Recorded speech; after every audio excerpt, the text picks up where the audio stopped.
Good afternoon, everyone. Apologies for that. I thought that you could hear me. I only realized that I wasn't very audible. Now, thank you for joining us for today's webinar. We've been able to cover a couple of interesting things over the last few months, over the last 1 month. We've been able to cover various startup compliance needs. We've been able to cover risk and compliance for startups. We've been able to cover data protection for startups. We've been able to cover intellectual property protection for startups. And today, for our fourth webinar and our final webinar for this period, is that we've been able to we're going to cover tax compliance for startups. So today we have a guest speaker. His name is Dennis Itolundo. He's a tax lawyer. He's been within the tax space for the last couple of years. He's a graduate of the University of Nairobi.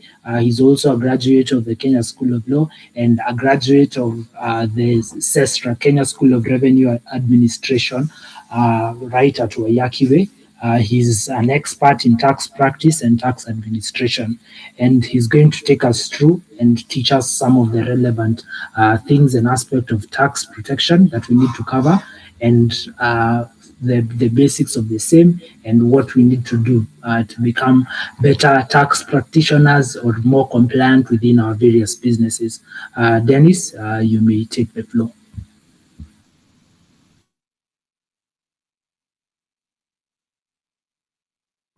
Good afternoon.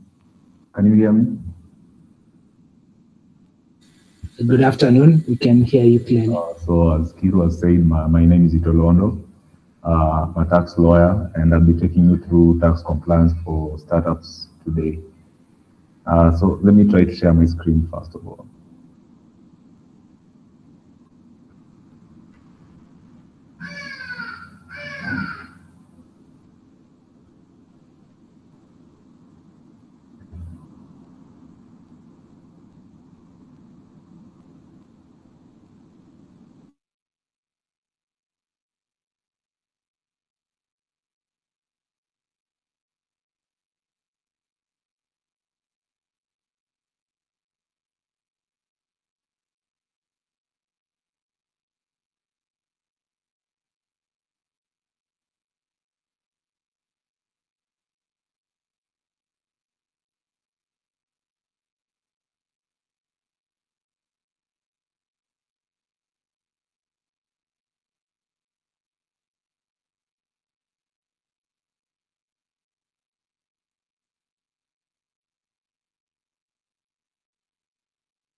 Can you guys see what do you see on your screens? We see an infinite mirror. Yeah. Okay, I don't know how to bring the PowerPoint here. Should I just put my PowerPoint up? Try to stop presenting, and then when you share, don't share your entire screen. Share a window, then click the PowerPoint, the PPT option.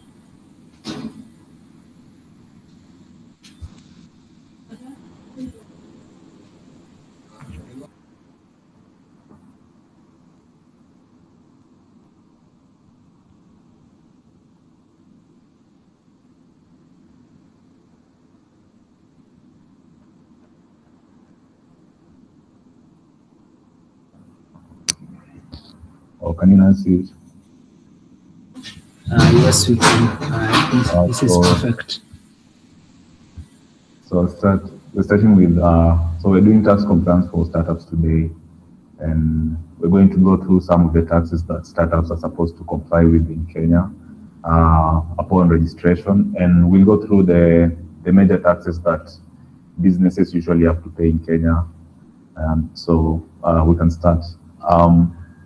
So compliance is important for a couple of reasons, and for the startups being like businesses and eventually looking into making profits for themselves, of the interest to them will be to make sure that they don't run into issues arising out of tax liabilities that would negatively impact their operations. So compliance is important to first avoid penalties and interest, because there are some taxes which, no, there are some taxes, all taxes, like if you don't pay, there are penalties and interest which KRA usually lays upon the taxpayer who did not pay the tax. And so it's important for the startup to comply to avoid that risk.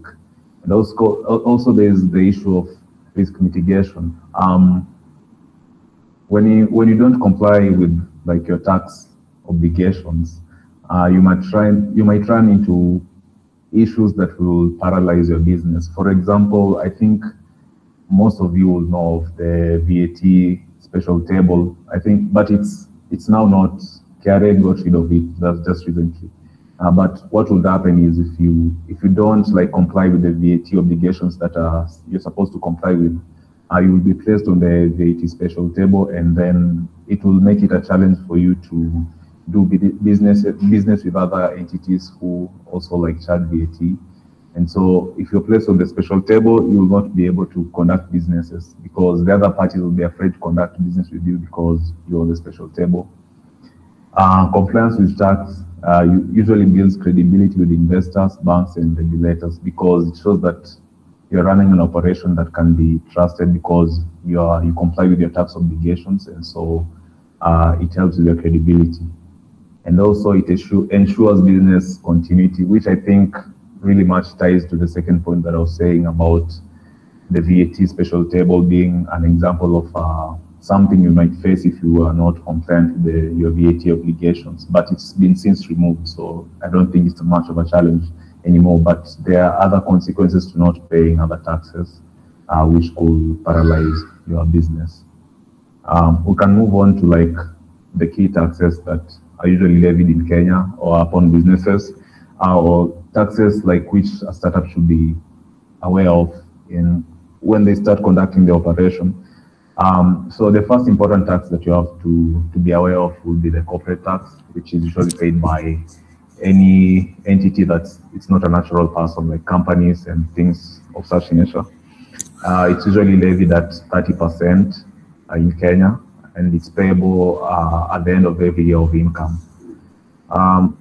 Something to note under corporate tax is like, so with taxes, there is usually, the government sometimes tries to incentivize investment into the economy. So before you pay your corporate tax, like there might be ways to reduce your tax liability, and this is usually in the form of when your business just starts out, there is the Income Tax Act under Schedule 2 allows for investment allowances. So the capital, say for example, you buy a car for your startup at the start, you're allowed to like claim a capital allowance on your car. So how it works is that you'll compute a taxable income, and then when you compute your taxable income against it, you can reduce like the value of capital items that you get for your business, and it's usually for a period of around, it's been limited to around, I think it's around 3 years, and it varies depending on the component. So some components you can claim up to 50% of the first year, and then it reduces as time goes by, and this reduces your capital, it reduces your tax liability at the end of the year. Another tax that you have to be aware of is pay as you earn. This is in the case where you have employed people, so you'd have to deduct the tax and remit it to KRA. So it's usually remitted on the 9th of every month. So every 9th of the month, you're supposed to remit to KRA the pay that will have deducted from your employees. The third tax, which is one of the major ones, is VAT. This is usually charged. It's a tax that's passed on the consumer when you provide. So in the case of startups, I'd say most startups are providing services. So you'll have to charge VAT for your services, and then after you collect the VAT, you have to remit it to KRA, and this is remitted on every 20th of the month, 20th of every month.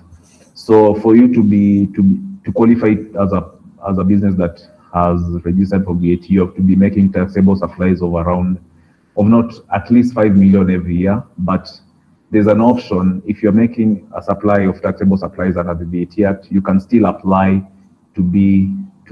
under VAT for VAT tax. If you don't meet the threshold, you'll apply to the commissioner, and then they'll consider your case before you're allowed to deduct VAT for offering your services without needing to have hit the 5 million mark. Another tax is withholding tax. This is usually charged on interest, dividends, but how it will occur for most startups, I'd say, is when maybe you contract someone to do some services for you. The KRA will require you to deduct withholding tax at a rate of around 5%, and then remit to KRA. The purpose of this tax is, one, it enables KRA to collect some taxes before, and because the other party will still have to pay withholding tax when they file their returns, and also it enables them to know that if someone owes them a tax because they made an income as a result of providing you these services. So I think those are the 4 taxes that any startup has to be aware of when they start out, because it's not feasible that you will not be liable to pay one of them within your first years of operation. So we can then go on to compliance requirements. So you're first required to register for your KRA PIN. So Section 8 of the Tax Procedures Act provides that if you're earning an income and you're liable to tax, then you have to be registered as a taxpayer. And upon registration under Section 11 of the Tax Procedures Act provides that you have to be provided with a PIN. So this is the first step. Like, you'll have to register to be a taxpayer, and then after you've registered to be a taxpayer, obviously now we have to conduct the obligations that are expected of a registered taxpayer. And so you'll have to file your returns either monthly or annually. For monthly, it's usually VAT withholding tax payee, which you have to remit. For VAT, it's 20th of every month. Payee is 9th of every month. I can't quite recall what the time for withholding tax is. And then you obviously have to maintain proper records. So in Kenya, we usually self-report our taxes on our own. So it's important that you keep records to indicate the liabilities that are upon that, to know of the liabilities that you would have to offset at the end of every year of income or every period of income. So it's important that you keep your records, and this is, if you're making sales, you have to keep your sales records. Just every record that's earning your business money, like, you have to know, because the problems might arise if you don't keep records, because KRA, if they make an assessment upon you, and then the onus is usually upon you to, like, show that you paid the tax, or to show that whatever they're assessing you for is more than maybe you made in a year. So, like, you have to keep proper records in the case that arises, for you to show, like, whether your tax liability should be lower or higher. If you don't keep proper records, KRA have a habit, they might assess you, like, at a higher tax liability than your business ordinarily is. So that's why it's important to keep records. And also, you have to issue tax invoices for VAT. In the cases of VAT, when you are making, like, a taxable supply, like, you have to issue invoices to the other party. So what are some of the common mistakes that people run into with taxes? So there's the mixing of business and personal expenses.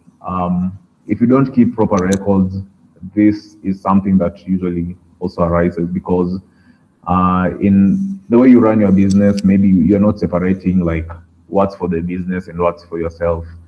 So this might bring challenges in some cases, or say for VAT, for example, there's the way VAT is computed, and there's a bit about VAT where there's the apportionment of VAT. So sometimes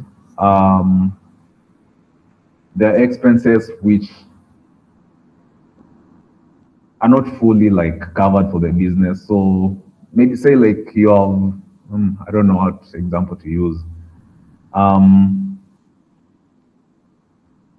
So like say you have for your office, like maybe you have an office car, and you're using it for both personal and office needs, and a VAT, you might want to like charge some of those functions that you're doing with the company car under VAT, and then it's not clear as to whether you're using the car for personal use or for the business use. So it becomes hard to apportion the portion of the use to whether it's for you personally or the business, and in such cases KRA might not allow for you to do it.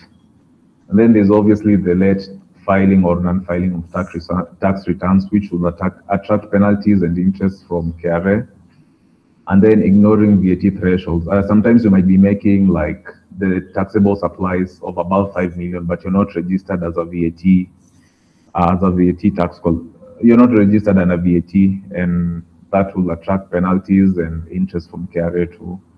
And then poor record keeping. As I've emphasized before, you have to keep proper records to specifically know what your tax obligations are, like to have an accurate picture of that. If you don't keep proper records, that becomes hard. And in the case of assessments, KRA usually, what from the cases I've read, usually they usually start assessing you at a higher cost and then wait for you to come and prove your case that it's lower. So if you're not keeping proper records, then you might end up having to pay like higher tax penalties in such an instance.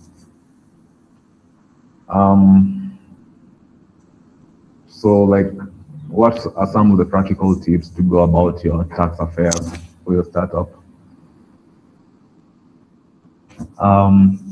So the first one would be to use accounting software. This allows you to effectively keep track of your business records.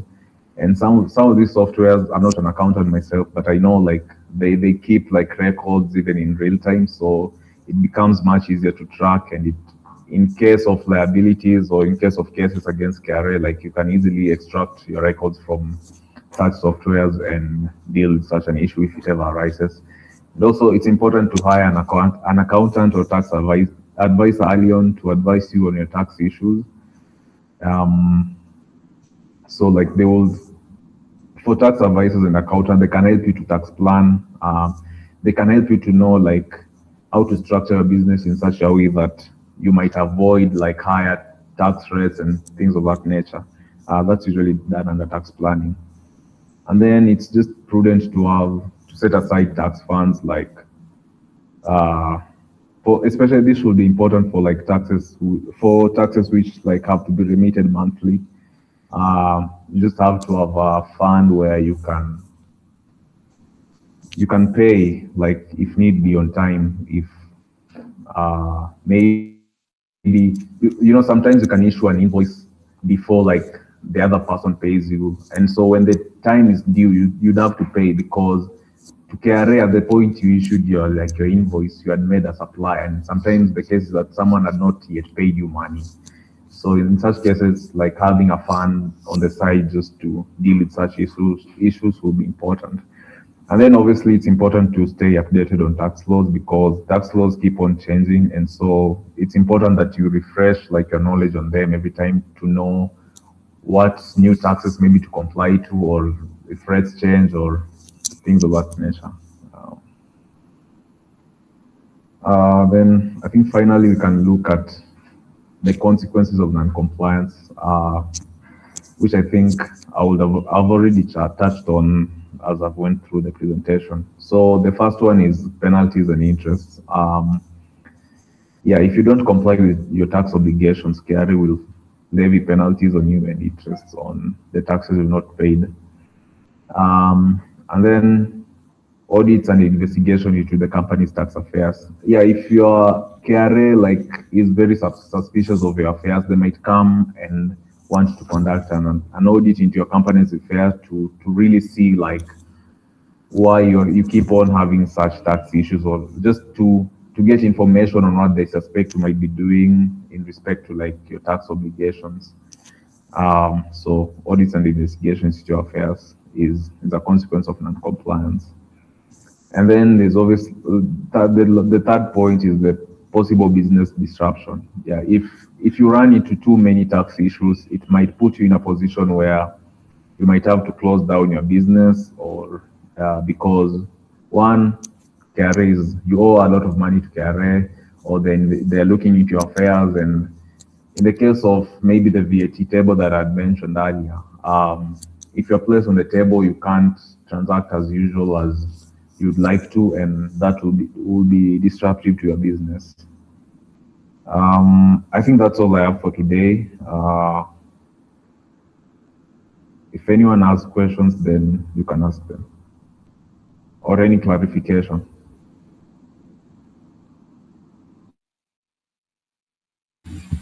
Thank you very much, Dennis. That was brilliant. Now, we open the floor to questions. I think I'm going to start. So there's something interesting that you mentioned. You said that VAT threshold is usually 5 million annual turnover. So when your business is yet to reach 5 million turnover, does this mean that we do not pay VAT, or how is it structured?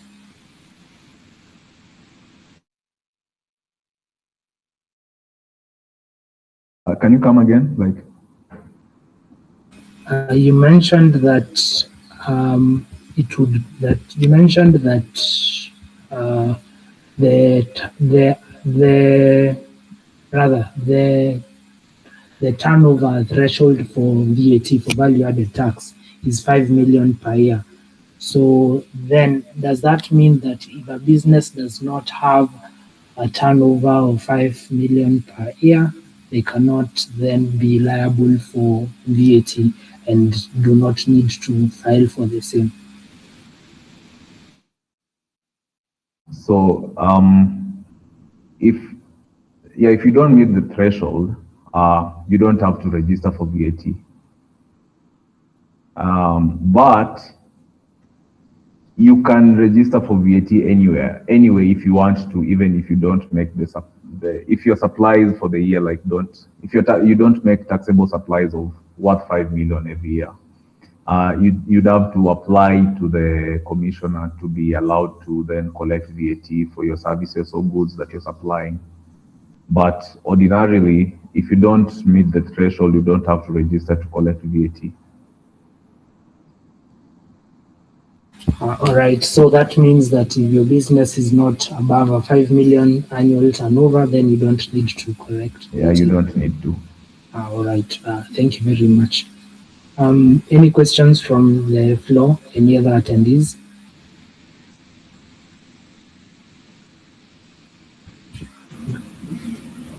Hello. Yes, I do have a question. Yes, ma'am. Yes, thank you, Ruben and Itolonjo, for organizing this webinar.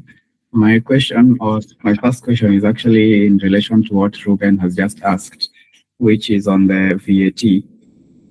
If you're not required to register for VAT, if you've not reached the 5 million threshold, then why would you register? Because it seems like it's added work. Why would I want to add more work on top of the work that I have in registering for VAT if I've not reached the threshold? Or is there something else that I might have missed out that maybe would make it beneficial for me to register for VAT without even reaching the 5 million Kenya shilling threshold?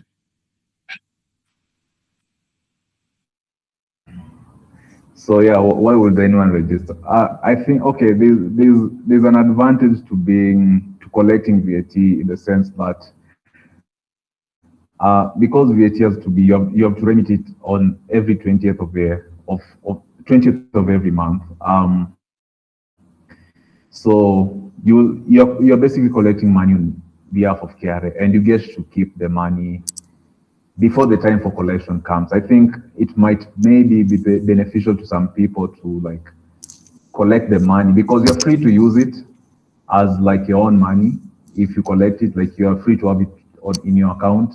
So maybe for some people, they might see it as useful because it allows them to have maybe extra money before the time for remitting comes, as long as they are sure that when the time comes to pay, then they'll pay KRA the money.Maybe that's the only advantage I can see to it, and that's the only one I can think of. And maybe if you operate in a certain industry and you might have certain advantages of collecting VAT in that industry that you think makes it sensible to register as a VAT, to register for VAT even though you don't meet the threshold.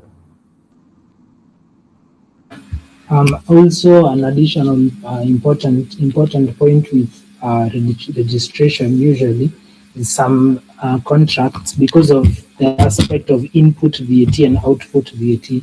Some suppliers and some purchasers usually want you to be registered for VAT so that they can, on their end, claim that they already deducted VAT on your end to balance their accounts. So, for example, if you're dealing with a huge company whereby you're probably supplying services, goods or services, and they want to, and they already have a lot of VAT that they are paying, so they are able to deduct their VAT by showing that they already paid the same to you. So that's usually also another advantage. So for some contracts to be issued, they want you to be registered with the KRA for VAT.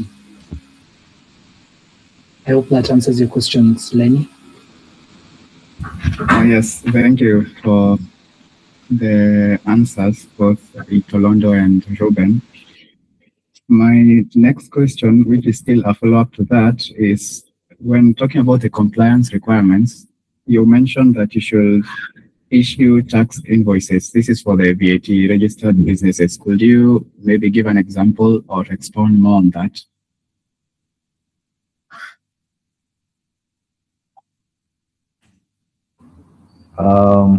Okay, I can speak like on an experience that I have myself. So I work in a law firm, and when you're charging our clients, we usually add VAT. So I think basically the way we see invoices or the way we do those invoices is we just bill the amount on our clients, and I think by the time we serve them the bill as it is, that's now our invoice. For the eTeams thing, I really am not really conversant with it because I've not had the opportunity to use eTeams like that. But I know for businesses, like they usually have eTeams receipts, like which they send to you after you get maybe goods or services from them, which they usually forward to you with them. It comes with the cost, but as part of the invoice they send you, you'll have like 16% is usually indicated for VAT plus the cost of the item or service that you procured from them. I think that's at the point where the invoice is issued. So do you mean if an invoice has like a specific form or? Oh, no, actually, when you gave the example, it made more sense because I've also received such a document before. Now I've been able to build a picture of what you meant by issuing those tax invoices. Thank you. My final question is, for the practical tips, you said we should use accounting software to make management of the accounts easier. Do you have an example of maybe one that you've come across or that you'd want us to go and dig more on?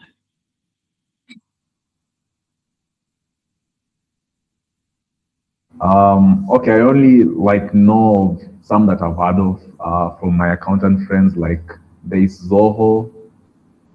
I think it's only that I'm aware of. Like I've not had an interaction with accounting softwares like that.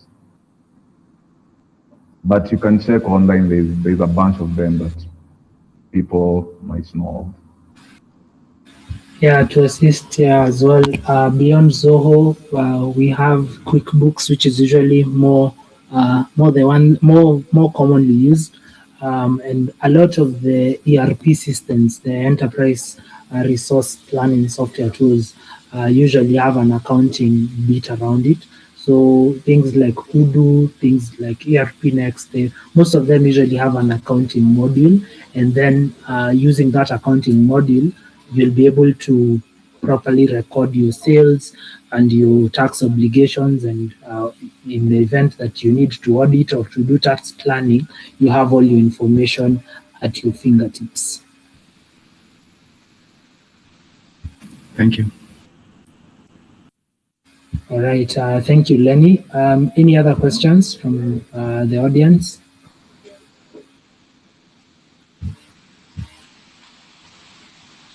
Lavender? I have no questions currently. Brilliant. Murima? No, it's all good. Brilliant. Kevin?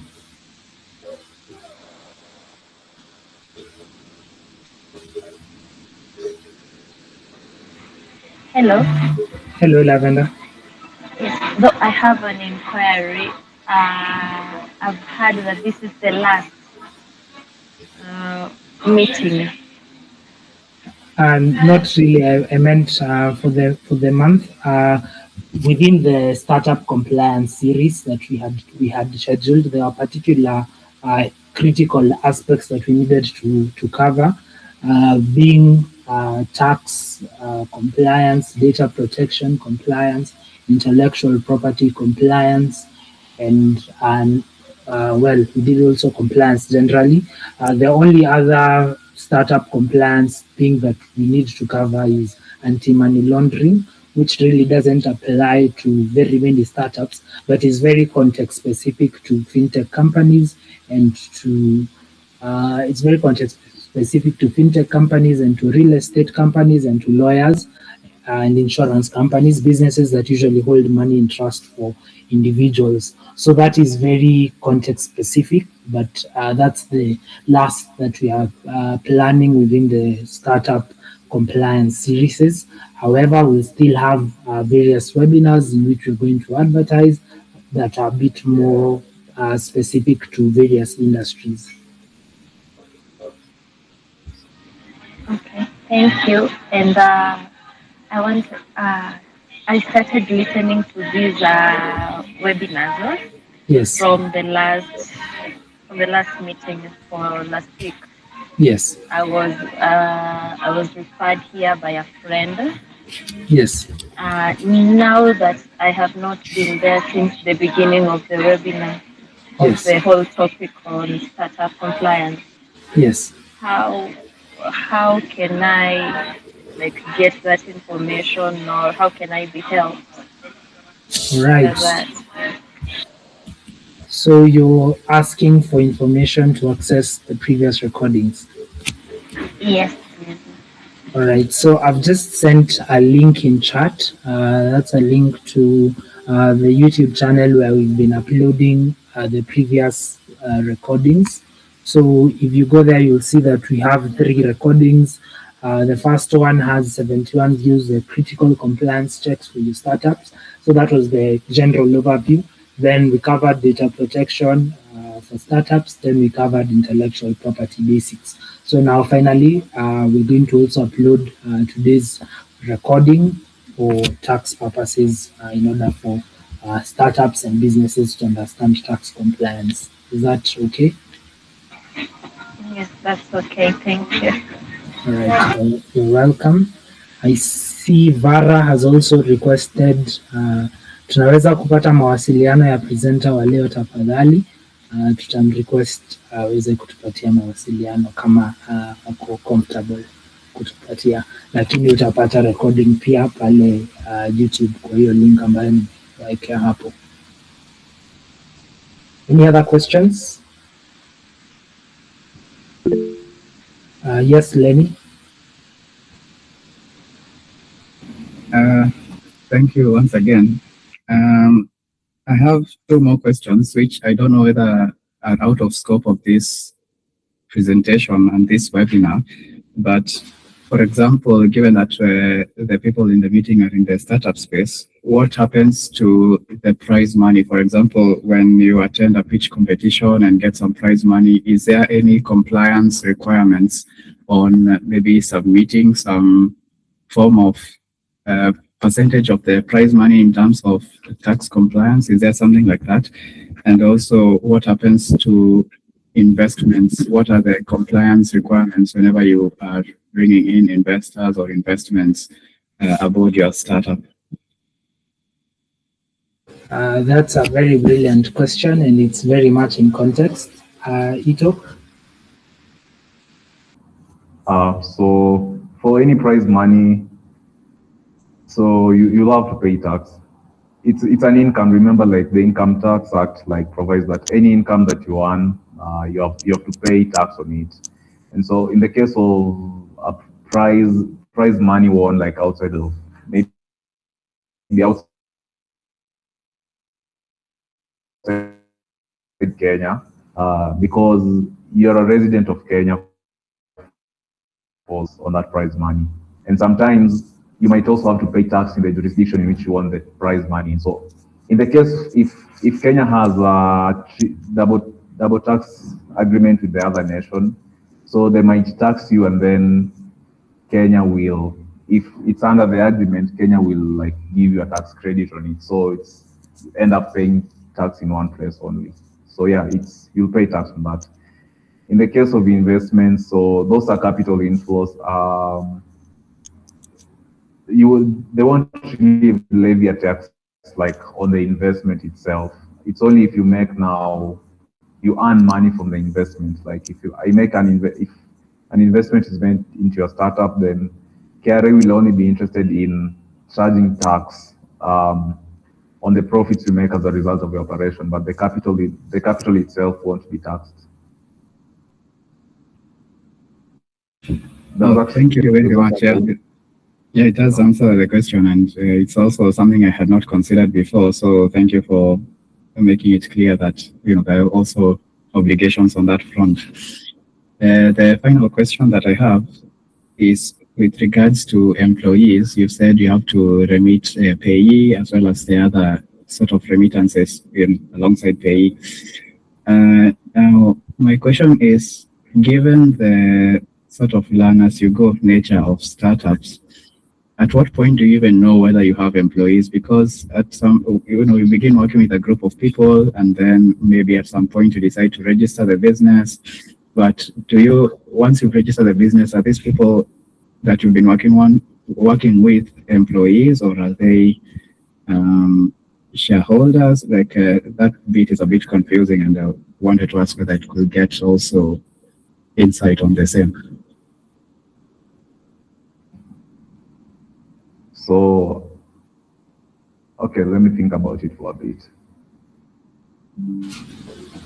Also, if I may, I think with the first question, before getting to the second question, as he also thinks about that, with regards to prize money, sometimes, for example, in maybe the betting space, we have some various regulations that require a withholding tax be withheld for prize money. This sometimes is usually around 20% of the tax, and now that withholding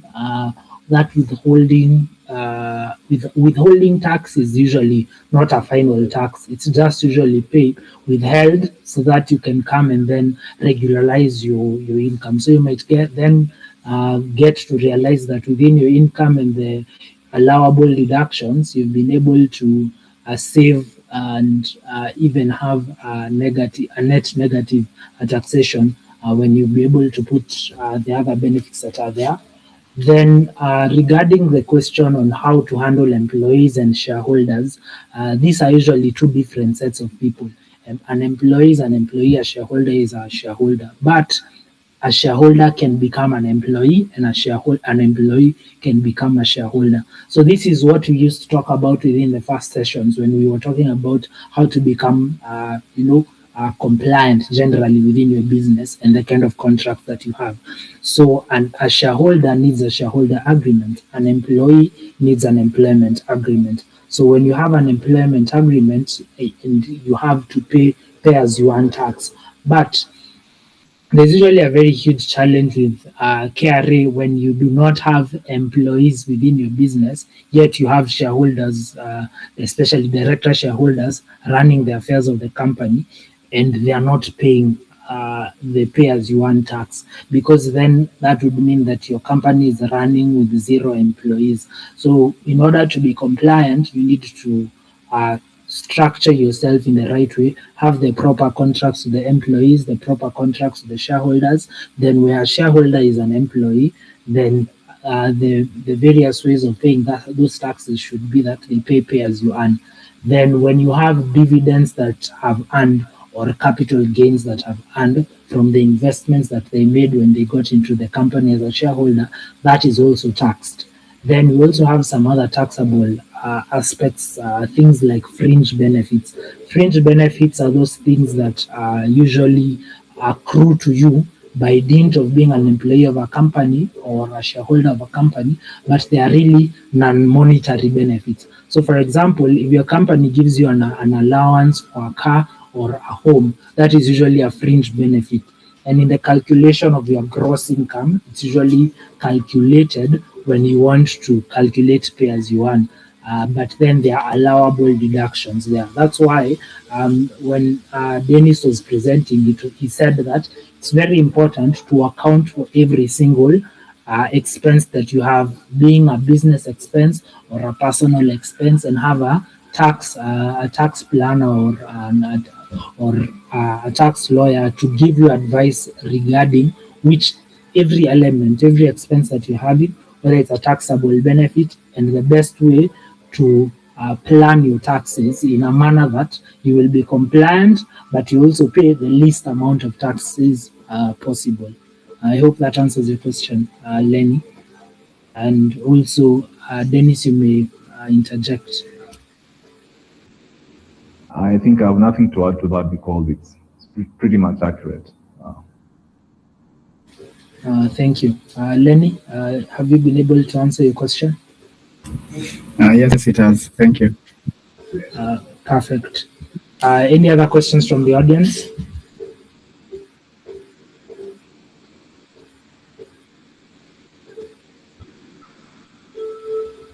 Brilliant. So, and with that, I would like to thank you all as well for attending. Thank you for giving us your ear and listening to us as we try to help and dissect some of these tax compliance requirements and being able to understand our businesses. And in order for us to make sure that we are constantly compliant as we go along, Dennis, if you have a last word, I think I would allow you to give us the last word and the parting shot for today being our guest. Thank you. That is all from my end. Dennis? So I think someone had asked for my contact information. I think if you have anything to ask me, like you can just send it to my email. Kiru, can you provide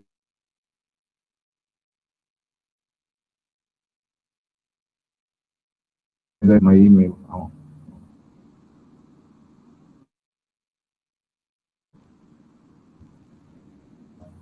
Kiru. Yes, I'm sharing the email right now in chat. Oh, you can share my email with them. I'll just say thank you for coming and thank you for attending this webinar. All right, Dennis, if you're in a position to just type it out of the chat, I think that would be great.